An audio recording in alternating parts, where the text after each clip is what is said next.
안녕하세요, 구독자 여러분. 구독과 좋아요는 채널 운영에 큰 힘이 됩니다. 안녕하세요. 과천에서 살고 있는 35살 여성입니다. 과천에 있는 공학연구소에서 연구원으로 근무하다가 결혼하고 아이 낳으면서 휴직을 했었는데요. 복직을 앞두고 있는 시점에 여러분께 제 이야기 좀 해볼까 하고 이렇게 사연을 쓰게 되었습니다. 사실 1년 전에 남편과 1년 남짓한 결혼 생활의 종지부를 찍었습니다. 사연을 보다 보면 보통 겪는 시댁과의 갈등, 남편과의 문제, 저도 그런 이유로 이혼했어요. 제가 너무 유난을 떨었나 싶었지만 의외로 저는 약한 수준이더라고요. 어떤 사연인지 궁금해하실 것 같아 지금 바로 사연 시작하겠습니다. 저는 30살이 넘는 나이에 남편을 만나 결혼했고 노산일까 걱정했지만 다행히 허니문 베이비로 아이가 생겼습니다. 연애하면서 남편은 자기 할 일 알아서 하고 남한테 싫은 소리 못하는 순진한 성격이었어요. 하지만 결혼하고 언제 그랬냐는 듯이 태도가 돌변해서는 가부장적인 모습으로 바뀌었습니다. 친정은커녕 시댁에 집중해야 하고 약자한텐 한없이 강하고 강자한테는 한없이 약한 그런 스타일이었죠.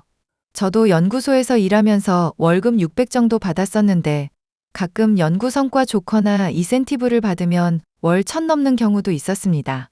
하지만 남편은 대기업 다니는 자부심이 쩔었고 그런 아들을 둔 시어머니는 아들 사랑 끝판왕이었어요. 금지옥엽으로 키운 아들을 제가 가로채갔다 생각하셨는지 항상 절 보면 시비 걸기 바쁘셨거든요. 그렇게 시간이 흘러 명절이 다가오고 7개월 만삭의 몸이 되었는데 시어머니는 어떻게든 저를 괴롭히고 싶어 하셨습니다. 명절 전주에 전화 와서는 어떻게 할 거냐며 따져 묻기 시작하더라고요. 이거 다음 주에 음식 해야 되니까 알아서 장 봐와라. 암만 몸이 무거워도 이 정도는 할 수 있지? 네? 어머니, 이 많은 걸 그래도 저 혼자 어떻게 하라고요? 요즘 배달인지 뭔지 다 되잖니. 젊은 애가 그런 것도 몰라? 백화점에 딸린 식품점은 배송 안 해줘요, 어머니. 사거리 대형마트도 아니고. 차 끌고 가서 사오면 되잖니. 뭐가 문제야? 너 하기 싫어서 이러지? 아니요.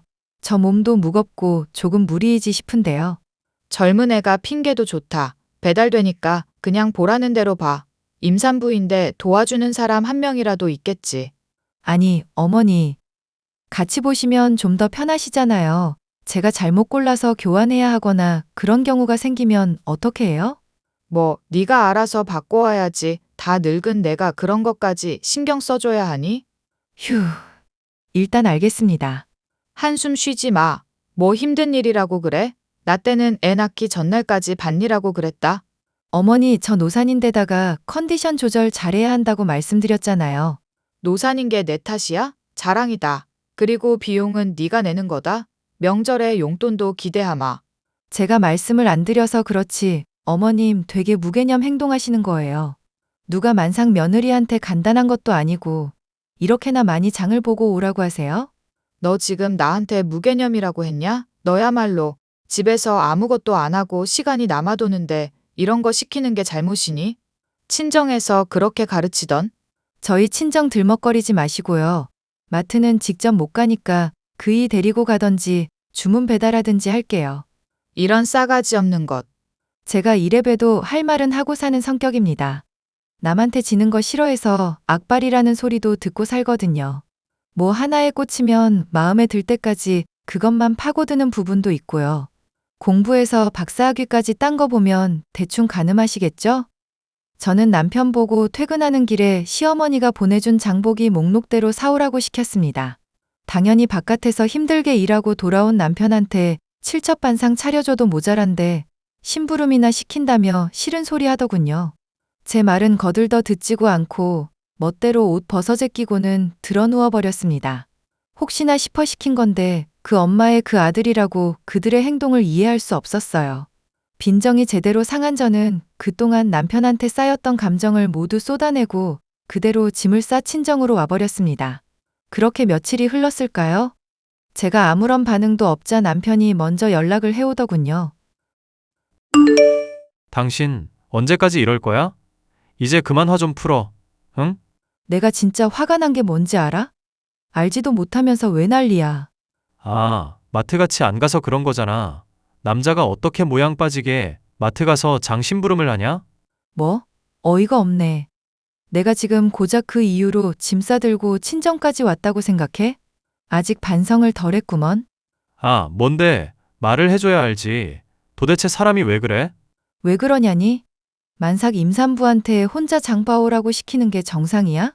도와주지는 못할 망정 그 많은 걸 배달도 안 되는 마트 가서 직접 장을 봐오라는 게 말이 되냐고. 엄마가 못 가는 사정이 있나 보지. 왜 그런 거 가지고 그래? 못 가는 사정? 어머님 친구들이랑 모여서 화투밖에 더 쳐? 결혼은 나 혼자 한 게 아니라 당신이랑 같이 한 거야. 근데 왜 나한테 희생을 강요해? 희생이라니. 다른 집 여자들도 다 그 정도는 해. 왜 유난이야? 아, 만삭인데도 혼자 무거운 짐 들면서 장도 보고 그러나 보지? 그러다 잘못되기라도 하면 당연히 몸간수 못한 본인 탓되는 거고? 왜 이렇게 비꼬는 거야? 엄마가 과한 거 시킨 것도 아니고 당신이 못할 짓도 아닌데 내가 보기엔 네가 너무 유난이야. 다 필요 없고 당신이랑 말 섞기 싫다. 이런 식으로 도돌이표 대화할 거면 말을 걸지 마. 그러니까 지금이라도 안 늦었으니 집으로 돌아오라고. 안 간다고. 뭘 잘못했는지도 모르는 인간이랑 말 섞기도 싫고 나한테 희생을 강요하지 말란 말이야. 왜? 왜 소리를 지르고 그래? 그렇게까지 할 건 아니잖아. 내가 미안해. 그래, 미안하다. 명절 앞두고 큰 소란 피우지 말자. 내가 사과할 테니까 화 풀어. 지금 당장 화 안 풀 거야. 당신이 진짜로 뭘 잘못했는지 알지 못하면 사과받아도 눈 가리고 아웅 하는 시기니까. 저는 명절을 앞두고 극적으로 남편과 화해했습니다. 결국 시어머니가 남편과 장보고 음식 장만하셨어요. 간단한 재료 손질 정도야 도와드렸는데 이러지도 저러지도 못하면서 온갖 고생 다한 시어머니는 제사 지내시자마자 뻗어버리셨죠. 그동안 며느리가 다 하고 입으로만 일을 하셨는데 오래간만에 몸을 쓰니 피곤하실 만도 했습니다. 그렇게 간단히 식사까지 마치고 마무리 도와드리고 친정집에 가려고 준비했는데 망할 남편놈이 쉬고 싶다며 방에 들어가 버린 거 있죠? 시어머니는 이왕 이렇게 된 거 자고 내일 가라 하셨고요. 저는 왠지 약 올리는 듯한 느낌을 받았습니다. 지난 일에 대한 소소한 복수랄까요? 저는 결국 명절 다음 날 친정에 가게 되었습니다. 친정에 간 지 얼마 안 돼서 남편은 모임이 있다며 나가버렸어요. 시댁에서는 잠까지 자고 왔는데 발붙이길 싫어하니 제가 다 민망하더라고요. 결국 저는 빈정이 상하고 말았고 남편이 친정에 한 만큼만 시댁에 똑같이 대우해 주기로 했습니다. 잘하면 잘하는 만큼, 못하면 못하는 만큼 말이죠. 굳이 저만 노력해서 될 일도 아니었으니까요. 밤이 되자 저는 친정엄마와 속마음을 이야기하게 되었습니다. 엄마, 강서방 너무하지 않아? 왜? 아까 모임 있다며. 그럼 가봐야지. 뭐가 너무한데? 아니, 사실 내가 자존심 상해서 말 안 하려고 했는데. 뭔데 그렇게 뜸을 들여? 할 말 있으면 속 시원하게 해봐. 아니, 결혼하고 나서 이상하게 행복하지가 않다? 임신해서 감정 기복 심해져서 이렇게 느끼는 건지 모르겠는데 예전 같지가 않아. 왜? 무슨 일이 있었어? 아니, 내가 어이가 없어서. 어머니가 명절 전주에 연락 오셔가지고는 나한테 장 봐오라고 하시는 거 있지? 너한테? 굳이? 내 말이 마트 가서 장 봐오라는데 그 마트가 배달 서비스도 안 되는 데라 그냥 내가 짊어지고 와야 하는 데야. 몸도 그렇고 컨디션 조절해야 돼서 거절하고 안 하긴 했는데 영 찝찝하네. 사부인이 그랬단 말이야? 만삭 임산부를 가만히 둬도 모자란데 장을 봐오라고 했다고? 그래서 넌 어떻게 했는데? 당연히 거절했지. 나 할 말은 하고 사는 성격인 거 알잖아. 그랬더니 어머니가 삐지셔가지고는 어휴, 내가 이러려고 결혼했나. 그래도 조금만 참아. 미운 털이라도 박히면 어쩌니? 곧 태어날 손주 녀석 생각해서 마음을 좀 편하게 먹어. 아이 태어나도 이런 상태면 결혼한 게 무의미하지. 말도 마라. 너 그럼 이혼이라도 하겠다는 거야? 아이 생각해서라도 꾹 참고 견뎌. 그럼 언제가 됐든 간에 결과가 나올 거야. 알겠어, 엄마. 내가 정말 힘들다 싶으면 이야기할게. 시간이 흘러 저는 임신 8개월 차에 접어들었고 슬슬 아기용품도 사고 출산 준비를 하기로 했습니다. 모처럼 콧바람도 쐴 겸 남편과 시어머니를 모시고 백화점과 아기 용품점에서 이것저것 물건을 사려는데 골라주거나 구경하기는커녕 제가 사려는 물건마다 사사건건 간섭하기 바빴어요. 무조건 유기농으로 사고 브랜드로만 사라고 하고 최고급을 추천해 주더라고요. 아니, 누가 모른답니까? 유명한 브랜드고 고급스럽고 하면 당연히 좋죠. 하지만 육아는 엄마의 몫이다 보니 제 의견이 반영되는 물건을 고를 수밖에 없었습니다. 저는 적당한 브랜드에서 후기가 좋은 제품, 그리고 제품력을 따지며 이것저것 구매하기 시작했어요. 신혼집에 힘겹게 와 산후조리원을 알아보는데 친정엄마가 일을 하던 상황이라 조리를 못해줘서 산후조리원은 필수였어요. 그래서 좋은 조리원에서 푹 쉬라고 돈도 보태주셔서 프리미엄 산후조리원을 예약하려고 했답니다. 집에 가셨던 시어머니가 저녁 해먹기 귀찮다며 갑자기 또 신혼집에 오셨어요. 그러면서 제가 조리원 예약을 위해 펴놓았던 노트북을 보게 되면서 눈빛이 바뀌시더라고요. 그랬더니 대뜸 자신이 산후조리를 해주겠다며 나서기 시작하시더군요. 새아가 곰곰이 생각해봤는데 내 첫 손주기도 하고 산후조리는 내가 해주마. 네? 갑자기요? 뭘 갑자기야. 원래 해주려고 했었어. 어차피 사돈도 직장 다니시잖니? 아, 그래서 산후조리원 들어가는 거예요. 친정엄마가 못 해주신다고 조리원 비용 보태주셨거든요. 얘, 누굴 믿고 아기를 맡기니? 자고로 산후조리는 집에서 해야 하는 거야. 너 조리원에 몇백만 원 갖다 줄 돈 나한테 주면 아주 호화스럽게 해줄게. 아니에요, 어머니. 저도 불편하고 여러모로 조리원에 있는 게 낫죠. 아무래도 전문시설이고 몸 회복하는데도 빠를 테니까요. 말씀은 감사합니다. 얘 좀 봐. 왜 말을 안 들어? 내가 해준다고 할 때 해. 그래, 자기야. 조리원 가봤자 돈만 들고 요즘 다 좋은 것도 아니던데 뭘. 그냥 마음 편히 집에서 쉬는 게 어때? 아이야 엄마가 봐주면 되는 거고 돈도 아끼고 얼마나 좋아? 그래, 수철이 말이 맞아. 내가 요리 솜씨가 좀 좋잖니? 보양식으로 다 차려줄 테니까 걱정하지 말고 나한테 산후조리 맡기렴. 미리 받은 돈도 나한테 주고 내가 알아서 다 해줄게. 아니에요. 죄송해요. 저는 마음 편히 조리원 가겠습니다. 도대체 무슨 돈으로 간다는 거야? 그리고 당신 이왕이면 자연분만 해. 제왕절개하면 수술비 들어가니까. 알겠어? 그게 무슨 소리야? 그게 마음대로 돼? 상황이 어떻게 될지도 모르는데 너는 아내나 자식 새끼보다 돈이 더 중요하니? 내 목숨은 안중에도 없다. 이거야? 이게 어디서 큰 소리야. 시어머니가 앞에 있는데 어디서 남편한테 징징거려. 당신 그만 좀 해. 임신이 유세도 아니고. 지금 말 다 했어? 솔직하게 말할게. 산후조리 어머님이 해주신다고 쳐. 아이랑 같이 시댁에 들어가서 한 달 넘게 있어야 하는데 발 뻗고 자지도 못할 곳을 어떻게 가? 내가 유난인 게 아니라 지나가는 임산부 붙잡고 물어봐. 시댁에서 산후조리하는 거 어떻게 생각하냐고. 거참, 꼭 그렇게까지 극단적으로 이야기해야 해? 몸조리 한답시고 시댁 가면 삼시세끼 어머님 밥 차려드려야겠지. 아무것도 안 하고 수유만 해도 내일은 다 한 거야. 어머니가 가만히 계시겠어? 그리고 지금까지 잘해준 게 뭐가 있다고 산후조리원을 가네 마네 자연분만을 하네 마네야? 이게 어디서 큰 소리야. 너 제정신이냐? 어머니도 그래요. 제가 괜찮다고 하면 그냥 그러려니 하시지 왜 굳이 사서 고생을 하시겠다는 거예요? 제발 두 사람 스트레스 좀 주지 마세요. 단 한순간이라도 가족이라고 생각하면 저한테 이러면 안 되는 거라고요. 저는 속상한 마음에 무작정 밖으로 나왔어요. 홧김에 지갑만 챙겨서 나왔지만 정말 갈 곳이 없더라고요. 결국 친정집에 가기로 했습니다. 친정 부모님을 보자마자 어찌나 눈물이 나는지 엄마 품에 안겨 한참을 울었어요.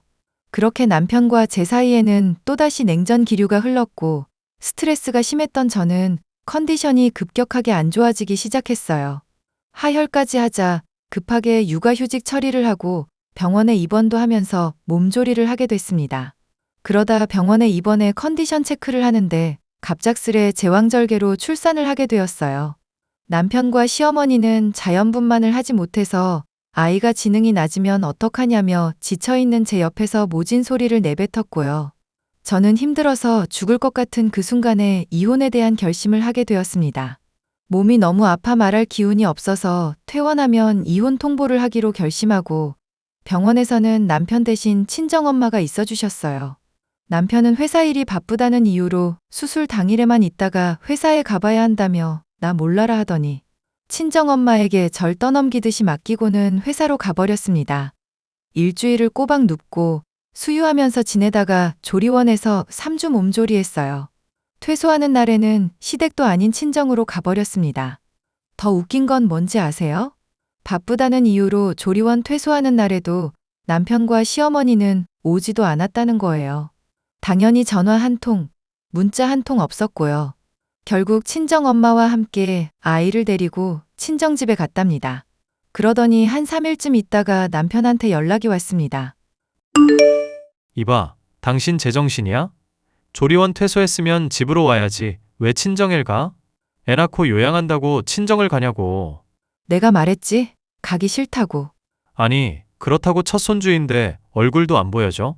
장난해? 나 수술하고 입원해서 조리원에 있을 때 아는 척했어? 어머니는 그렇다 쳐도 당신은 그랬으면 안 되지. 내가 남도 아니고 당신 와이프인데 와이프가 아이 낳고 조리원에 있는데 어쩜 얼굴 한번 안 비출 수 있니? 하는 일이 바빠서 장모님한테 맡겼잖아. 방치한 거지 맡긴 거냐? 나 아이 전 물려야 하니까 다음에 연락해. 당신이랑 이야기할 힘도 없어. 아니, 당신 머리가 어떻게 된 거 아니야? 아무리 서운했기로써니 아이를 데리고 쪼르르 친정에 가.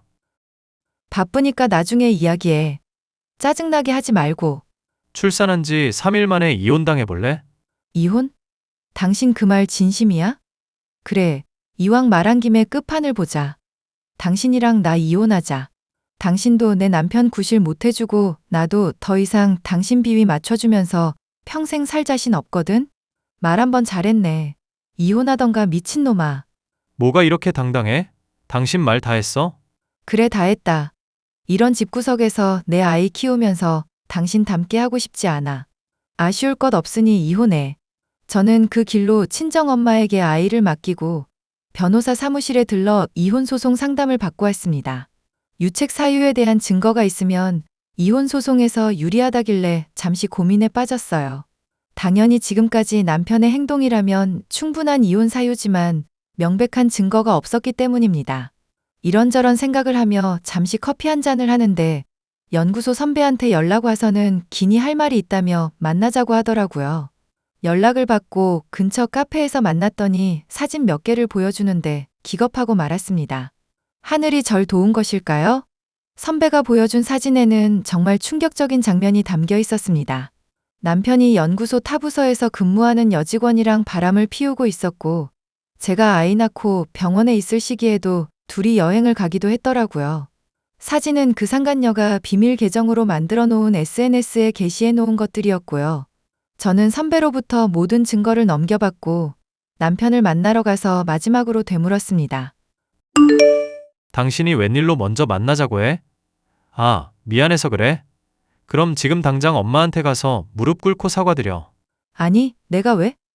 지금 당신 만나러 온 건 처음이자 마지막으로 물어볼 게 있어서야. 착각하지 말라고. 뭔데 그래? 이 사진 연구소 선배가 주더라? 당신이 좋아 죽는 그 여자가 SNS에 턱하니 올렸던데?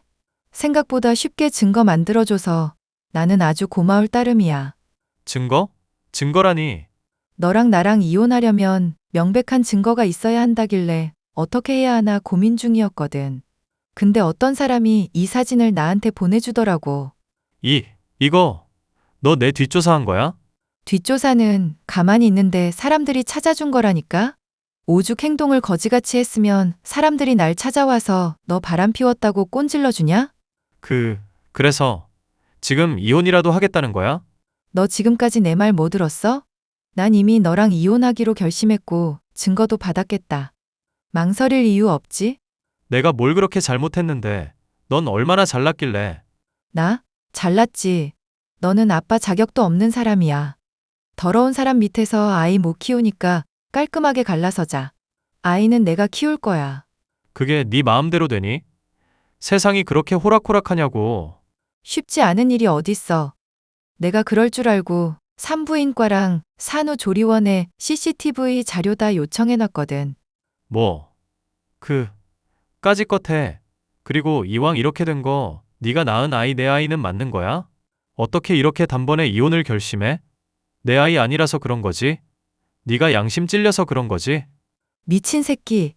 말을 해도 너 하나도 볼품없는 거 알아? 풍선처럼 꺼진 가슴하며 푸석푸석한 피부까지. 그 여자는 돈도 많고 너보다 더 여유 있어. 내가 너랑 이혼하고 여자가 없어. 뭐가 없어? 난 지은이랑 살면 되니까 까짓것 이혼해. 그리고 양육비는 안 줄 거야. 내 아이가 아닐지도 모르는데 내가 뭘 믿고. 야, 장수철, 너 말 다 했어? 너 고소까지 당해볼래? 내가 틀린 말 했냐? 너 화장실 가서 거울 좀 보고 와. 네 꼴이 지금 말도 아니라고. 그리고 이혼 준비는 잘하던지 말던지 나는 위자료 줄 생각 1도 없으니깐. 며칠 뒤 이혼 소송이 진행되면서 남편의 부조리도 드러났어요.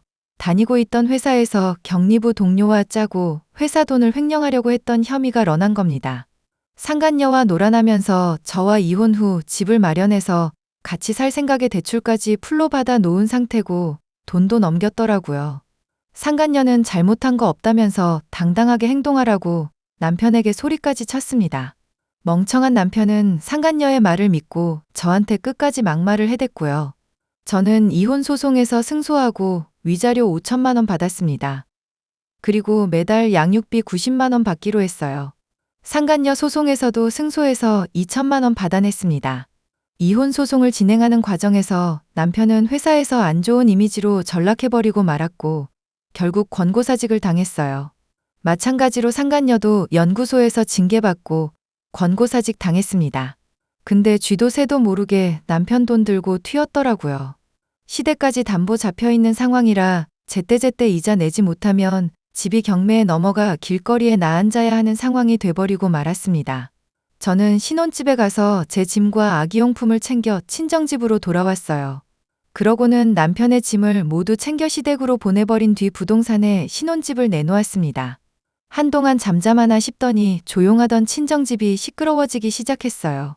바로 시어머니와 남편이 쳐들어왔기 때문이었죠. 새아가 염치 없지만 우리 좀 도와다오.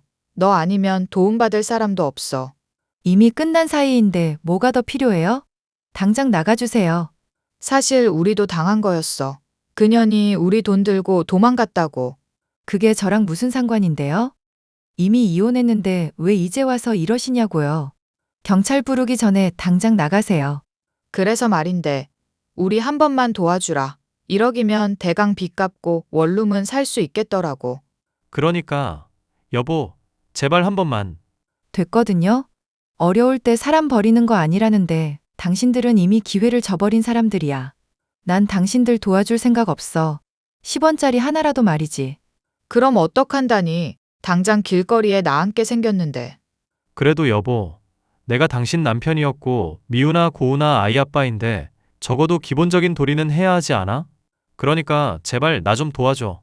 염치 없는 소리 하지 말고 아이 돌봐야 하니까 그만 꺼져. 네가 우리한테 이럴 순 없다. 사람 됨됨이가 이러면 쓰니. 말은 바로 하세요. 아줌마. 이혼했으니까 아줌마라 해도 되죠? 그리고 말 나온 김에 몇 마디 더 덧붙이자면 결혼하면서 제가 오히려 보태면 보탰지 어머니나 그이 돈 들어간 거 하나도 없어요. 제가 손해배상까지 청구하기 전에 당장 썩 꺼지시죠? 이런 못된 걸 봤나. 감히 하늘 같은 남편이 무릎까지 꿇으면서 사정사정 하는데 봐주지는 못할 망정. 아, 시끄럽거든요. 데리고 살아줬던 거 고마워해요. 정신 좀 차리고요. 한 번만 더 찾아오면 가만 안 둘 겁니다. 여보. 그런데 그 순간 제 고개가 오른쪽으로 획 돌아가는 게 아니겠어요? 바로 시어머니가 분을 참지 못하고 있는 힘껏 제 뺨을 갈겨버린 겁니다. 저는 옆에서 눈을 크게 뜨고 있던 남편의 뺨을 똑같이 냅다 갈겨버렸어요. 친정 아버지도 화가 나셔서는 잔뜩 으름장을 놓으셨습니다. 이보세요. 사돈. 지금 좋게 이야기하니까 내 딸이 하는 말이 우스워 보여요? 사돈, 그런 게 아니라요. 내 딸한테 함부로 했던 거 내가 다 걸고 넘어져 볼까요? 지금 뺨도 때렸겠다. 폭행제고 뭐고 다 깡그리 잡아서 콩밥 좀 먹여줘. 콩밥이라니. 내 귀한 딸한테 손찌검하고 다짜고짜 남의 집에 쳐들어와서는 무슨 행패냐 이겁니다. 경찰을 불러야 나가시겠어요? 장인어른, 이제 와서 이런 말 죄송하지만 저 다혜 아직도 사랑합니다. 그러니 좀 도와주세요. 자네도 거지 같은 소리 할 거면 당장 나가게.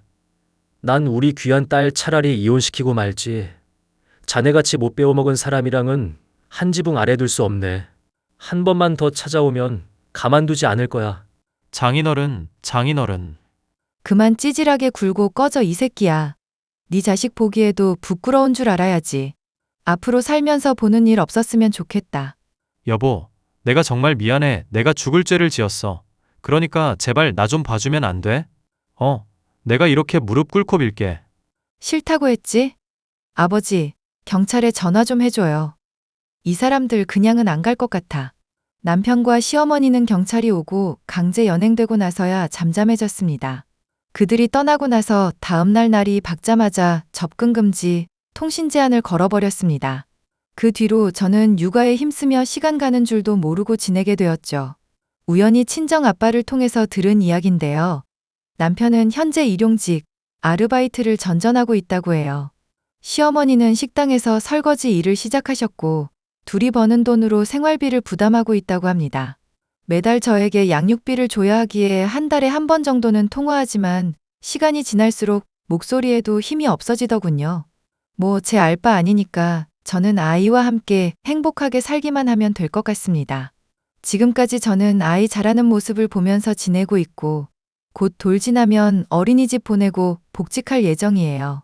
그리고 신혼집은 제 명의였는데 지금까지 안 팔리다가 우연히 동네가 재개발되면서 보상금으로 12억을 받았답니다. 아이와 친정 부모님과 함께 잘 먹고 잘 살 예정이고요. 아이가 나중에 커서 우리는 왜 남들과 다르냐고 물어본다면 저는 있는 사실 그대로 이야기해 줄 거예요. 그래도 아빠라는 사실은 변함없으니까요. 아이가 어떻게 받아들일지 모르겠지만 미안하기도 하고 속 시원하기도 합니다. 제 사연은 여기까지예요. 긴 사연 들어주셔서 감사하고요. 저와 비슷한 처지인 분들께 한 말씀 올리자면 이혼은 흠이 아니라는 말을 하고 싶네요. 어디 가서 이혼녀라고 손가락질 당할까봐 겁나서 이혼 못하고 계시는 분들 걱정하지 마세요. 언제나 인생을 살면서 제일 중요한 건 제 스스로의 행복이니까요. 그럼 저는 이만 물러나겠습니다. 공감되셨다면 응원의 댓글 부탁드릴게요.